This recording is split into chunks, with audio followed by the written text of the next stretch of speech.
Hello, this is Debra Cohen, a story and a song. And today is part 2 of Jewish meditation.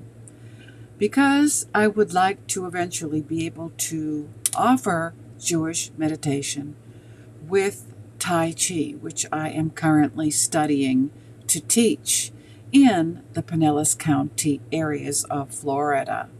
So if there's something that interests you, then stick around for the next 30-ish minutes and I'll talk a little bit more about what is Jewish meditation. I'll be right back after this message. A Story and a Song podcast by Debra Cohen. Interfaith music. Every Sunday, 11:30 a.m. Eastern Time. Books, music, singing for life. How songs elevate in praise. Deeper mysteries of the soul. For all creation. It's the golden age of praise, singing from your heart and your soul, music, stories, and merch, of course, on Amazon.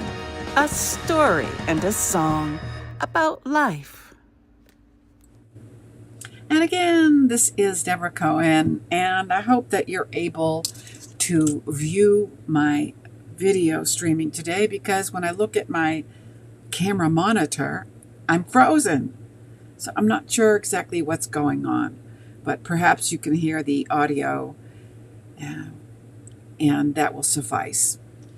All right, so again, this is Debra Cohen, and I write and sing and record different genres of music based on my spiritual journey in life as I enter my 7th decade of life.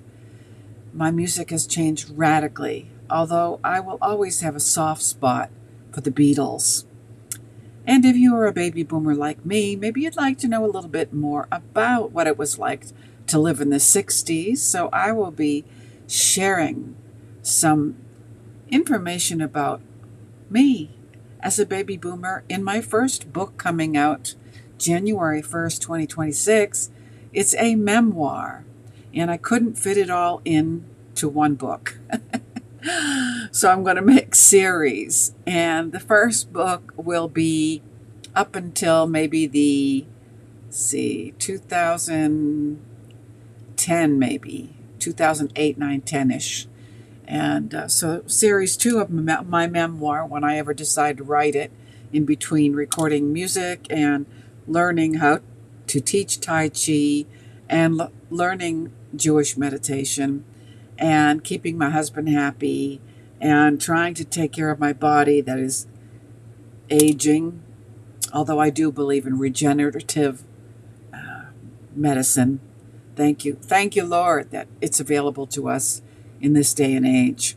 So I don't have to sit in my rocking chair and just teeter-totter in retirement. That ain't me, babe. It's not me. It won't be. So let's talk about Jewish meditation.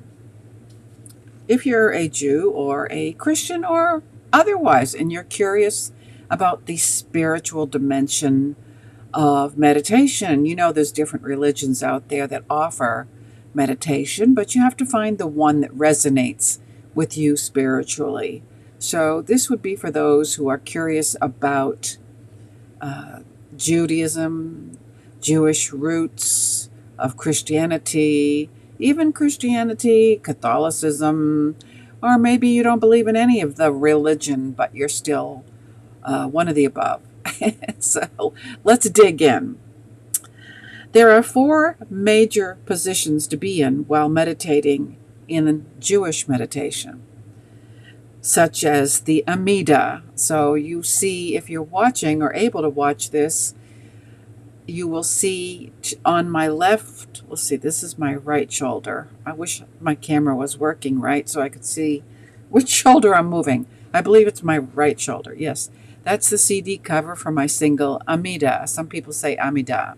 It's one of the prayers that we do in the synagogue. So it's a work. When we pray, it's work. So this is a way to meditate while you're praying.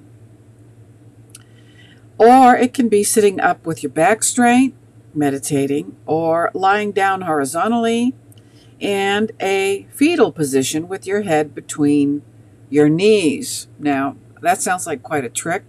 I'm not sure if I could do that, but for those that are very limber, well, have at it. Okay.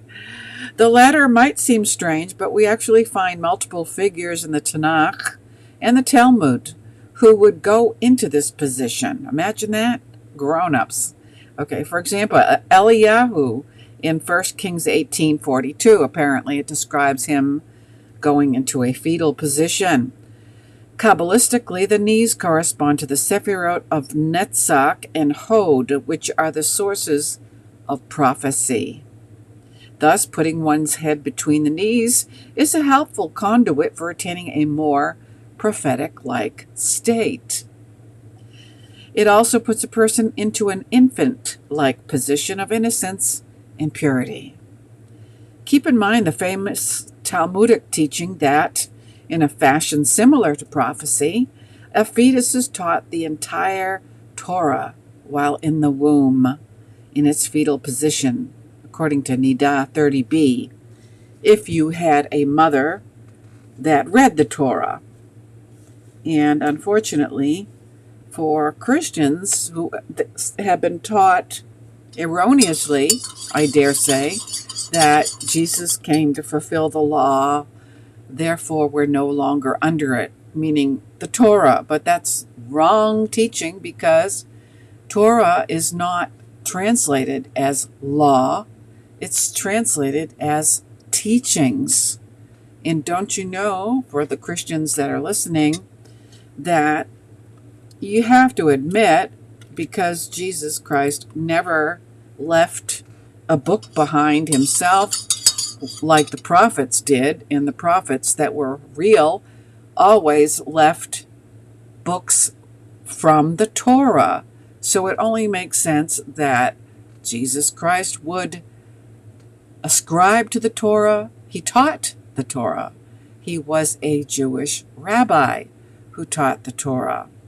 So it behooves Christians to learn the Torah, even though you've been told that Jesus came and fulfilled all the laws and therefore we're no longer, he did it all for us. No, if you're following as a disciple of Jesus Christ, you don't let the rabbi or the person that you're following do all the work and you live like you want.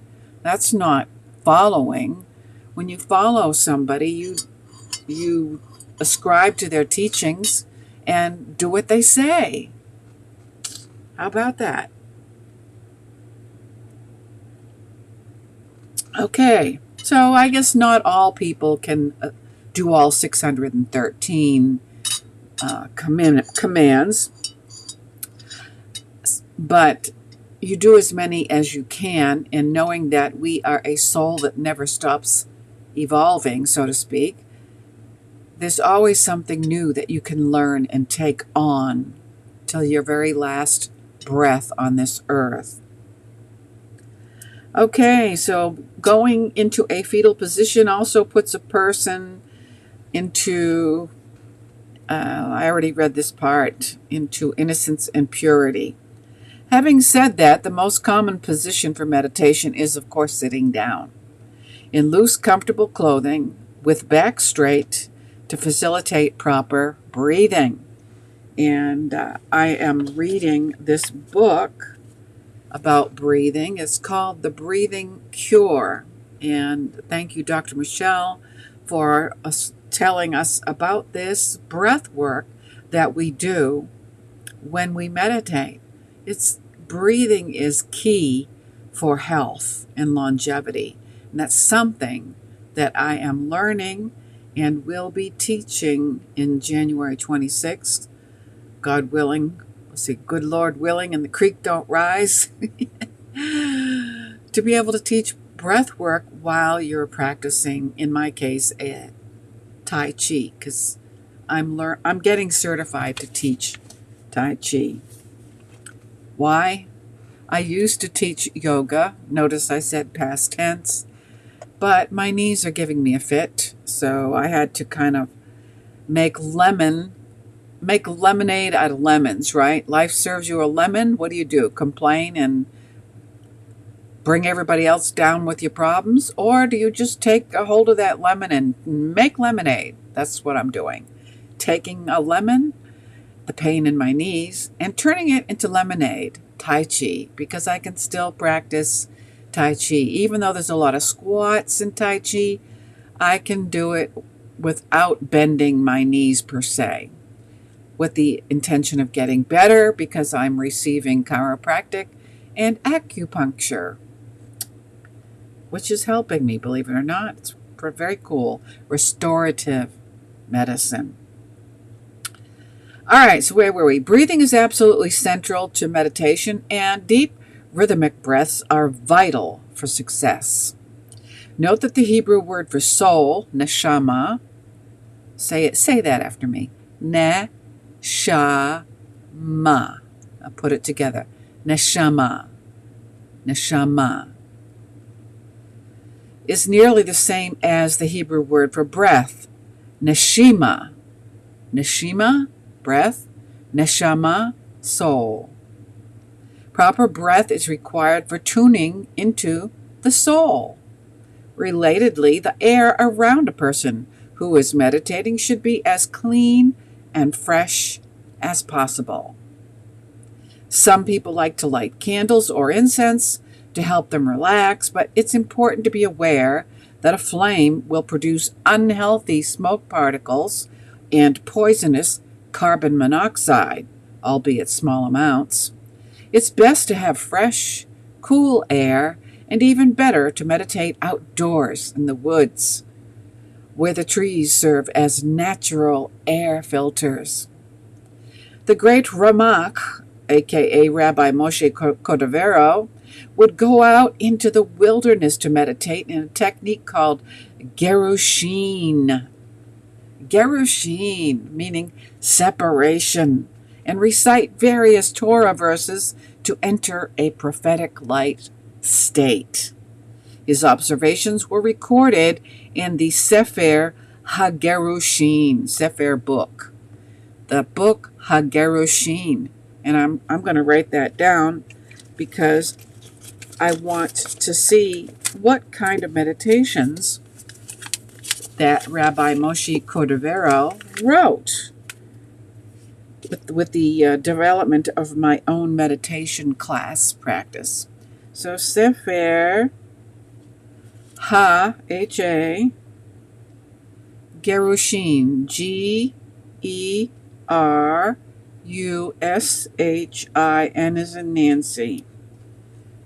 And that is Torah verses and the observations of meditation by Rabbi Moshe Cordovero.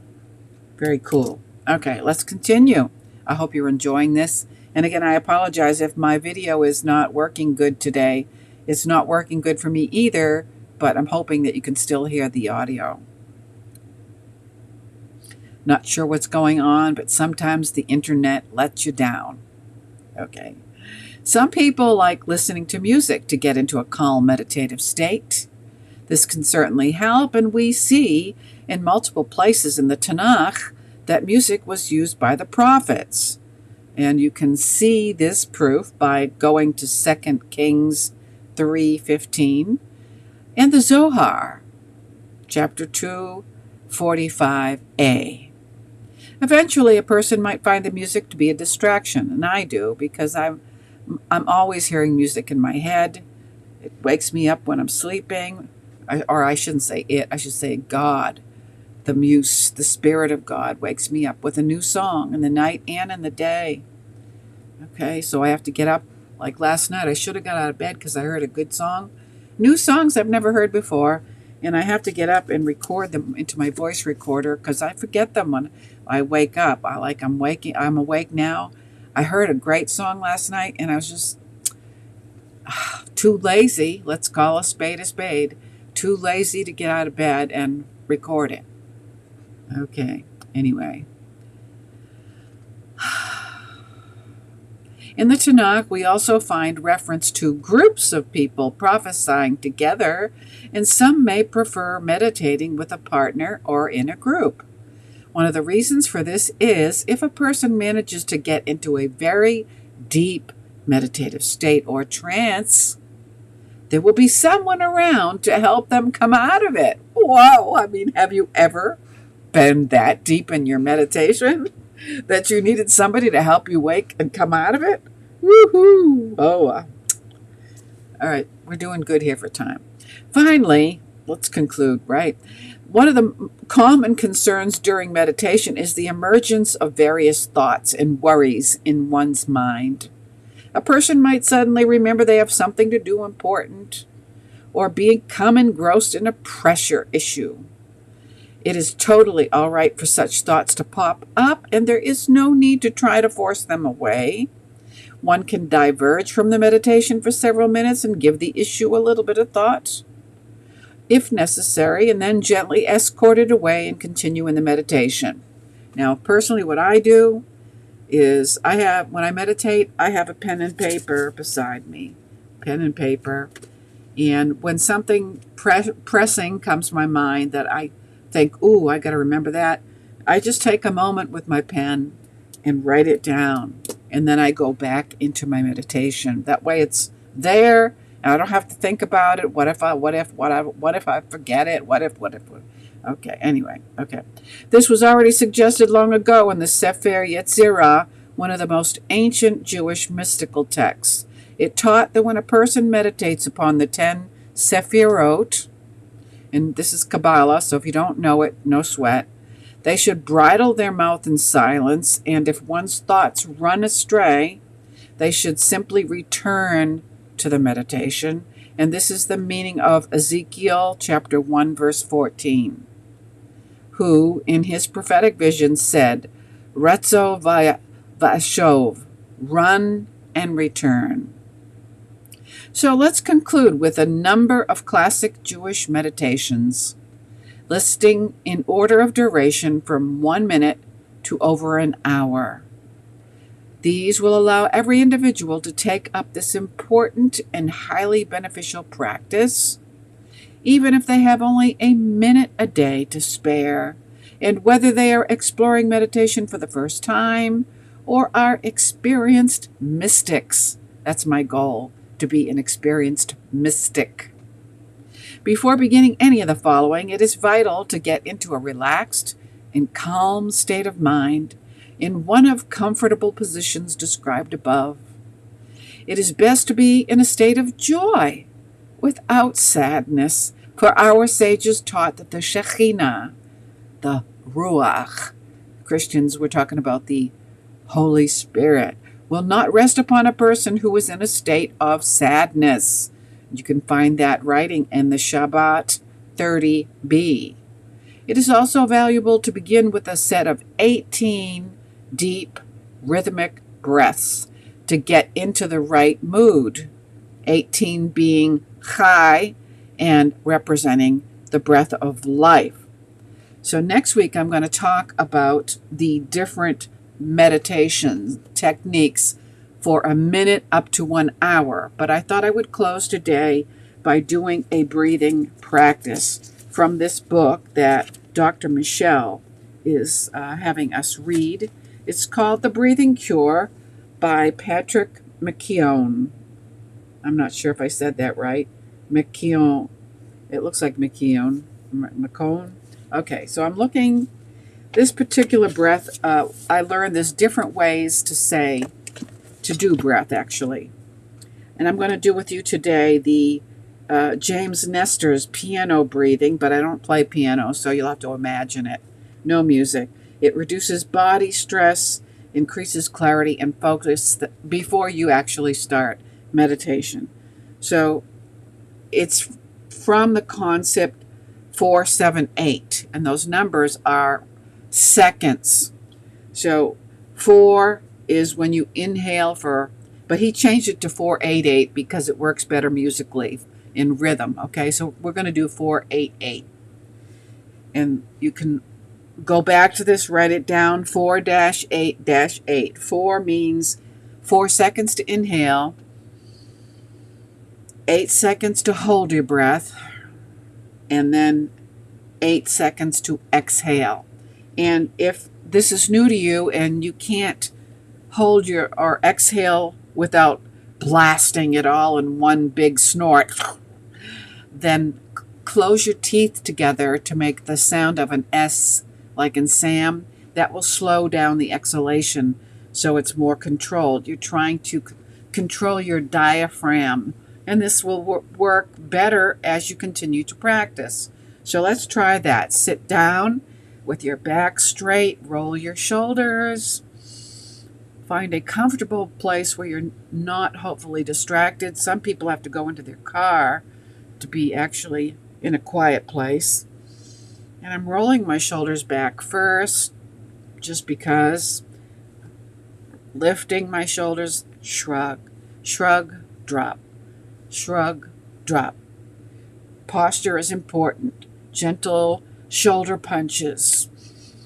Okay, now you can put your hands together, or you can put one hand over the other, or up on your chest here. We're going to do 4-8-8. So breathing in, 1, 2, 3, 4. Hold, 2, 3, 4, 5, 6, 7, 8. Exhale, 2, 3, 4, 5, 6, 7, 8. Breathe in, 2, 3, 4. Hold, 2, 3, 4, 5, 6, 7, 8. Exhale, 2, 3, 4, 5, 6, 7. I'm going to do this with you now. 1.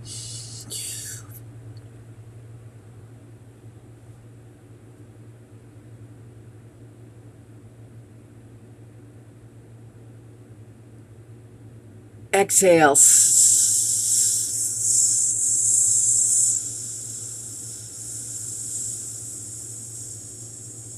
Breathe in. Hold.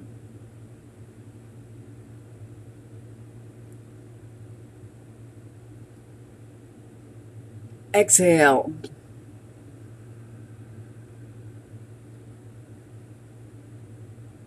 One more time.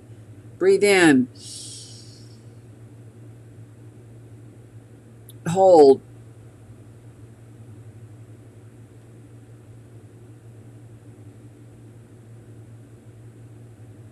Exhale.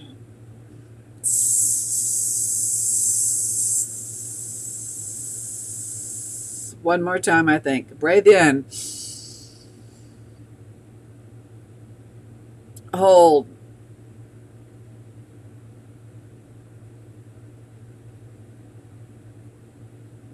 Exhale.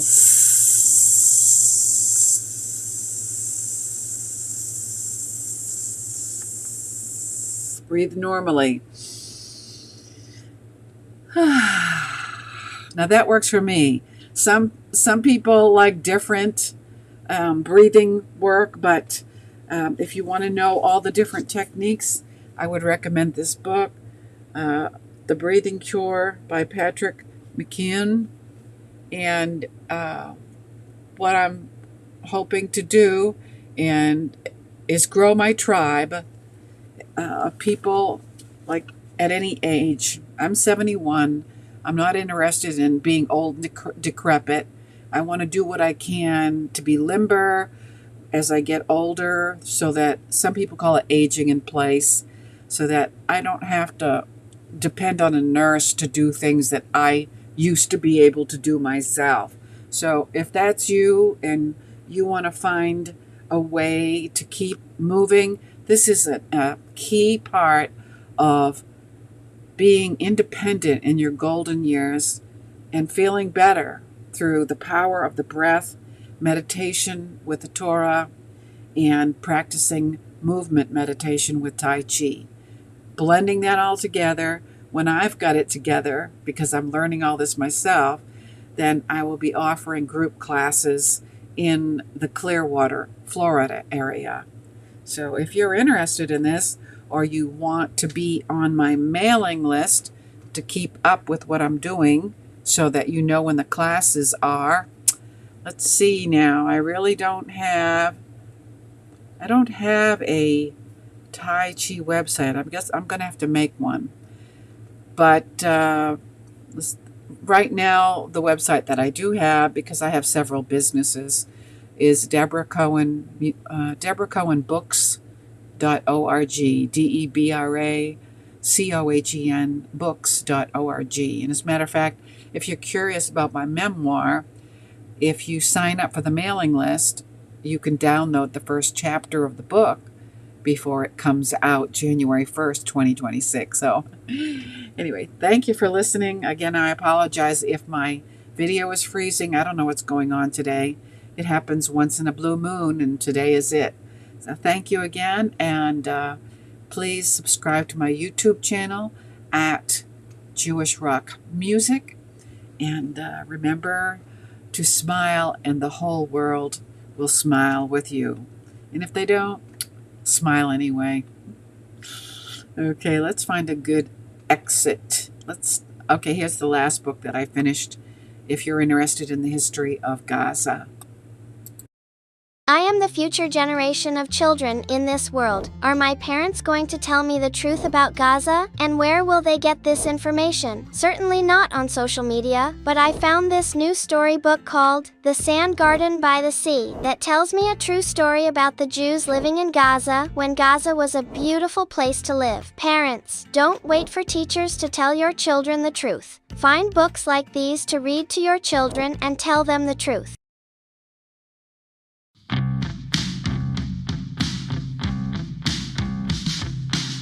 What if I hear the voice tell me where I should go, even though it's not clear?